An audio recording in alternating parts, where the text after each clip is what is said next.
So thanks so much for sticking with us for the morning. I hope that you guys enjoyed the information. Yes? Feel enlightened? I heard a common applause from way over there. Yay! Good stuff. Yeah, and thank you so much to the speakers and to our MC who was not introduced properly, but you can see why we chose him. He's awesome.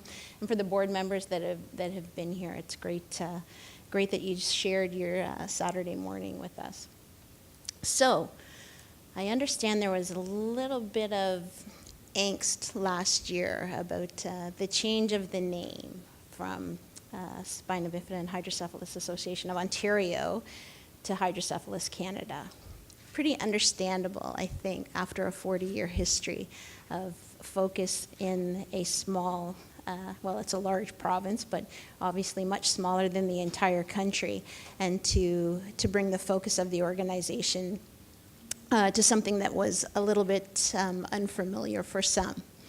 So I just wanted to start off with acknowledging that it has been a huge change for members, obviously, and for staff. Huge change. I was not exactly welcomed with open arms. I was not shunned or anything like that, but it was definitely a challenge for those that were in the office. As you heard from the really bizarre introduction, I have actually had some experience in building organizations, and this was one that really was very interesting to me, from the subject matter, but also from the people that are involved. I think there is loads of potential with Hydrocephalus Canada, and really want to stress that changing the name does not mean the commitment to the entire community of people with hydrocephalus and or spina bifida has been sacrificed in any way. In fact, I think probably what will happen as a result of it becoming a national organization with significantly more funding is that the impact that we'll be able to have on the spina bifida community will be much more significant than it's been in the past.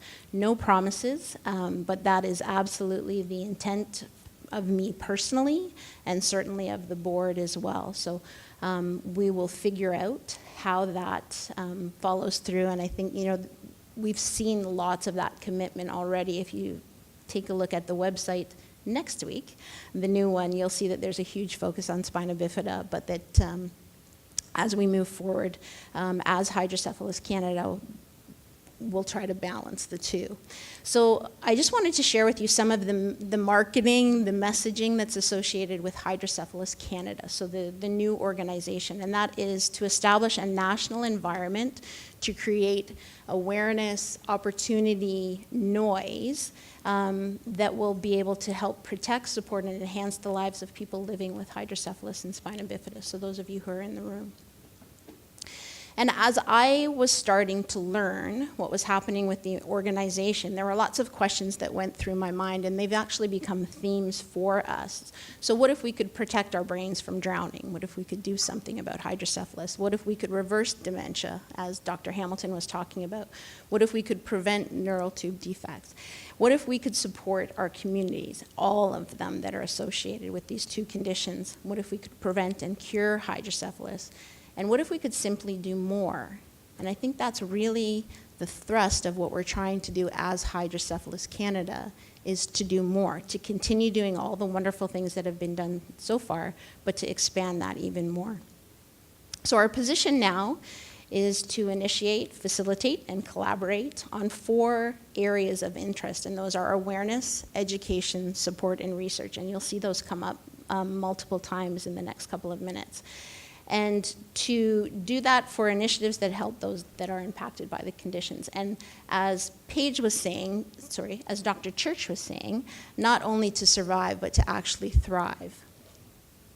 So what we want to do is increase awareness with all stakeholders, and all stakeholders are anybody that's affected by hydrocephalus and spina bifida. So whether it's the media, whether it's individuals who are affected, the healthcare communities, the government, to make sure that everybody is aware of it. To advocate for solutions, as all of you in this room know. Working on prevention, for those that are not affected yet. Obviously, early accurate diagnosis, the more information we know about anything, including our bodies, the better the outcomes are going to be. Making sure that people actually have access to appropriate treatment. And I have to say that's something that I really wasn't aware of how difficult it is to get the treatments that you need. So I would encourage you as time goes by to reach out to me or to the staff that's in the office and make sure that we understand. I mean, Steve and Shauna, obviously, they're living with the conditions. They do understand it, but this is new to me. So if I'm missing something, if there's something that we can do better, do more of, please make sure that you make your voices known. Reach out to us and let us know. Creating communities. I know that, again, the staff has tried to do that with spina bifida in the past, but our communities are tiny. They're not big. So to have 2 or 3 people chatting is good. To have 200 or 300 is fantastic. And when you put all of your voices together, you learn from each other. We raise the noise that's there, and we'll actually find some new solutions to try and help change things a little bit. Research. You just heard from Dr. Kulkarni how difficult and how long it takes to do research. One of my pet peeves with research is that, yes, it takes a long time, but then it gets done, and then lovely papers get written, and it gets put on a shelf. It's like, okay, so if we have these wonderful answers, I think it's our job as Hydrocephalus Canada to take those findings and actually move them into something practical that's actually going to impact your lives. So that's when it seems sort of silly to say meaningful, impactful research. It's like, we're going to support the research and then actually make sure that something happens with it, and that's called knowledge translation. So, Hydrocephalus, I can remember when I first started looking at the organization, it's Hydro what? And I still, every time I spell it, I have to do it phonetically in my head as I'm spelling it out. So it's a bit of a challenge, and I think, unless you are in the medical community, you don't really understand what it is. I think most people can get the hydro, that it has something to do with water, but that's about it. So we decided that we probably needed to do something a little bit different. So we introduced the idea of brain waves, right? The water that's in your brain. You're supposed to think that's really clever. But it's an acronym for us, for bridging research, awareness, and innovation with advocacy, education, and support. So again, pulling out those 4 areas of influence, and we will actually do them in a specific order, and I'll share that with you. So I have a huge belief that anything can be done if you have the right resources. And in not-for-profit, that generally boils down to having money and people. And money can get you the people. So we're very much working on trying to actually raise the money. So the number that we've come up with over the next 3 and a bit years is 3.8 million. Pretty big number, right? Yeah, maybe not. I think it's a pretty big deal. What's that? Maybe not. Exactly, I love that attitude. So we have lots of ways that we're actually thinking of doing it, and we can talk about those for sure, but what I wanted to really stress is that the application of the money, sort of like the application of research. You can raise the money, but if you don't do anything meaningful with it, so what? So our goal is to raise that money and then put it to work in education, awareness, support, and research, and you can read through some of those things. A lot of the initiatives that you see up there are, they're pretty standard. It's what a lot of people do. The one thing that I would actually like to stress on here is under awareness, we have prevalence and impact report. Every time I go and ask for information on how many people are affected, how much does it cost, how are we going to change this, I can't get the answers, and I found that really strange. It was really a huge challenge because you cannot go to government or even to major funding agencies if you can't tell them what the problem is. So that will be one of the very first priorities that we have, is making sure that we can get the information as a baseline to say this is what we're doing, much like Dr. Kulkarni was talking about when you do a research study, but also to say, once we actually start implementing these programs, how is it going to have impact? So we'll take a look at those as well. So very quickly, some of the things that are changing now and what we will do with some of the funding that we're doing is we do have a new website. It was to be launched by the time we got here. It will be launched next week. I confess It's my bad. I had some personal issues that were happening this week and just wasn't able to get to the final things, but I can assure you, not only is it stunningly beautiful, it is full of great information as well. And again, I would encourage you that if you go to the site and there is information that you're looking for that's not there, tell us. Because the only way that we're going to be able to populate it the way that it needs to be populated to fully meet the needs of the community is to hear from you. So please make sure that you let us know if there are things that are missing there. So it's broken down into 4 basic areas. Seems to me with hydrocephalus that people may want to actually have a basic understanding of the brain, and I really didn't find that anywhere. So we just have a short introduction to that. We talk about spina bifida, and we talk about hydrocephalus in youth, so babies, all the way up to 18 to 25, and then also in adults as well. So whether it's normal pressure hydrocephalus or if it's hydrocephalus that people have had since birth. You've probably seen some of the new resources that were sitting on the table as you were registering. So a new look, a new feel, but there's also a very big difference in the content, the way that it's written. It's written for people who are living with the conditions, and always to spark some sort of query of what can we do better, what's missing. One of the conversations that we had in the office was I like to push boundaries a lot. I think it's kind of fun. And I was told I was encouraged not to pose some questions that were out there because there are no answers. And for me, I believe it's our responsibility. If there are no answers or the answers aren't the ones that we like, it's our job to push the envelope to get to the answers that we actually need so that the solutions that are out there so that we can not just live but thrive can actually happen. So hopefully we'll be doing that. We've started some new partnerships. One of them is with HA in the US. So to try and, they're 10 times bigger than we are, so to be able to accelerate how much information we have access to and are able to share, they've been fantastic to deal with so far. We just started a partnership with an organization in Quebec who's developed an app for transition. It's we thought we were talking about transition from youth to adult, but really it's transition in health. And although it's built for spina bifida, it could apply to anybody. And then what they've really done is try to make it so that it's fun for young people and visible and practical. And one of the things that I really liked about working with this organization was I've built apps in the past, and I said, are you pulling data this way? Are you organizing it in a specific way? And she said, that would be good for us, but the community told us that they don't want it set up that way. So you have a really strong advocate in this organization to make sure that it's not delivering what the physicians want, it's not delivering what the organization wants. It was built by people living with the condition, for people living with the condition. So really love that. Awareness. Current magazine, you should have a copy of one, I think, in your areas there. It's got a little bit of a different look that's in there. Again, if you have ideas on what content you would like to see, make sure you let us know. We're doing a lot more social media these days, so Hugs for Hydrocephalus was by far the most successful campaign that we've ever done. Educating within the schools using puppets, so really great stuff. And then this is your organization. It's for you, and the only way that it is going to thrive is if you are actually involved in it.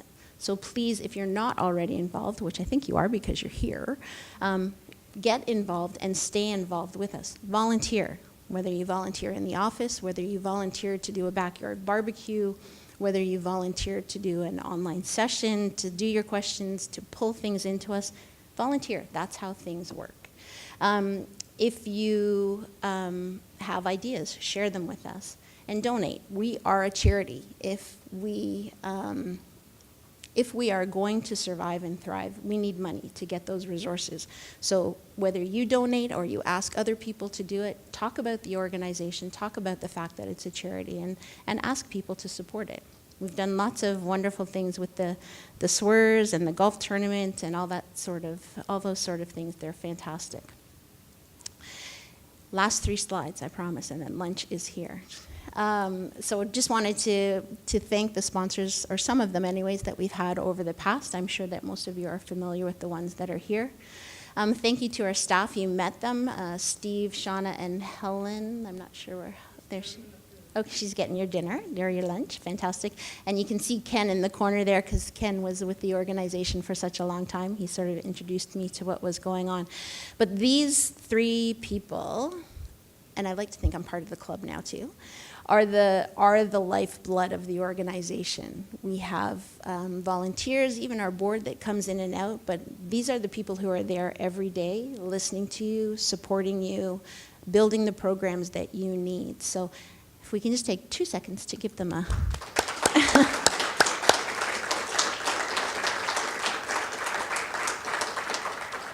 And they're pretty fun. I think they've been beat up a little bit over the last little bit, but they're awesome to be with. And then thank you to our board. So I think they were introduced early on at the start of the organization. Again, these people are volunteers with full-time jobs who take time out of their lives and share their expertise with us to make sure that the organization is growing and thriving. And I think we are looking for new people for the board as it expands from this provincial organization into a national organization. So if you think that you have some expertise or probably some compassion that you think you'd like to share, please let us know. And that's it. So thank you so much. Noon on the dot. We're just about ready to go. I just have one question. Partly because I was very much, Mark can tell you, I was very much involved with SBH. What organizations are you going to raise money in order to do all the things you have? And how do you have anybody to go and speak to these organizations?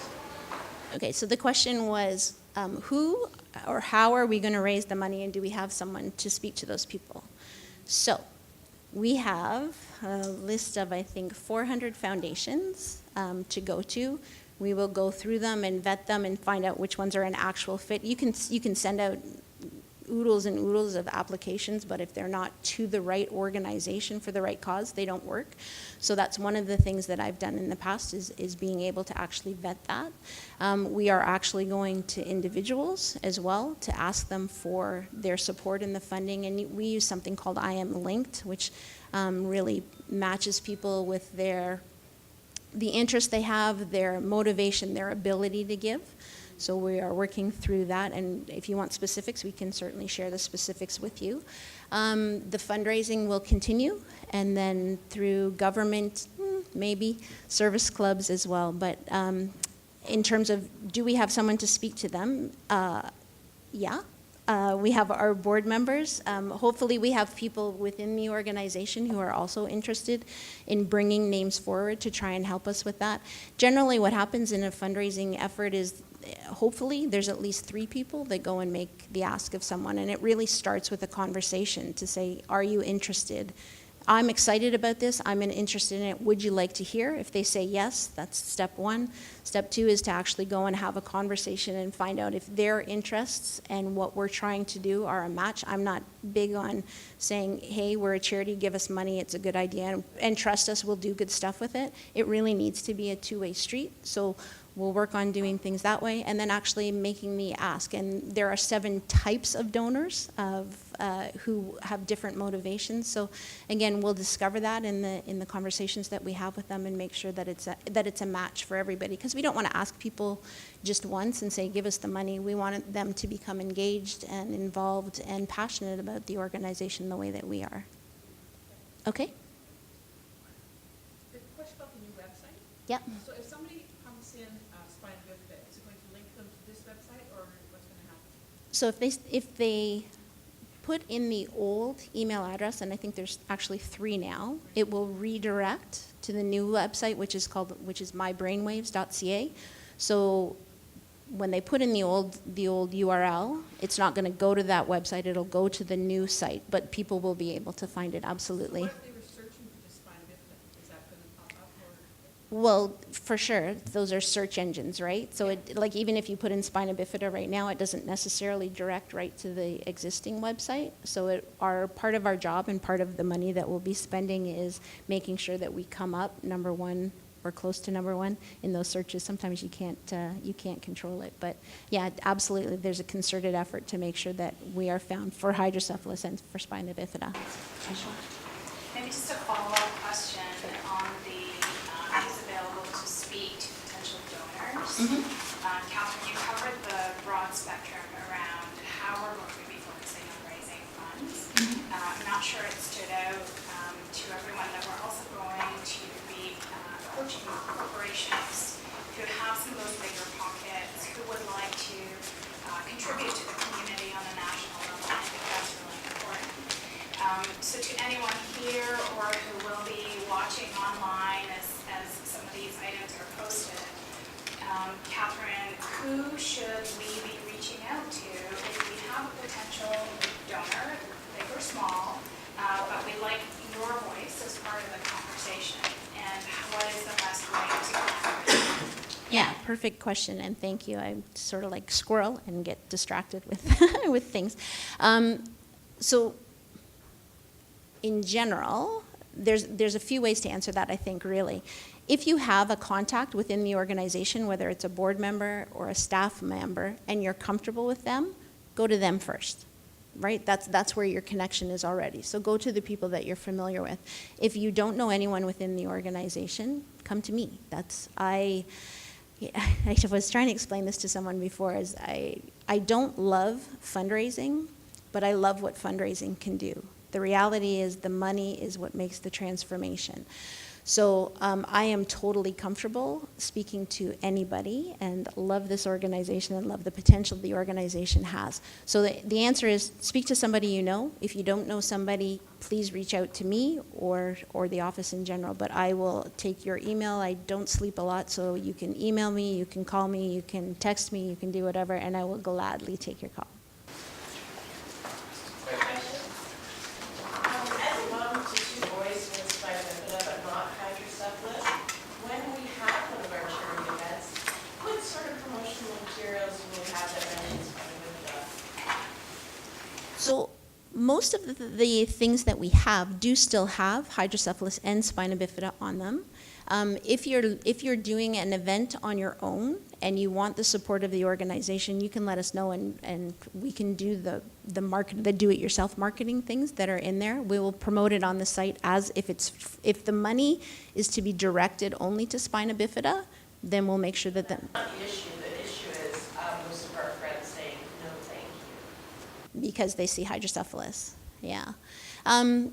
You know what, there's the story that goes along with why we're doing the things that we do, and for me, that kind of question is really, from a marketing standpoint, it's like the banner ad is spina, your event for spina bifida, and hydrocephalus is down at the bottom.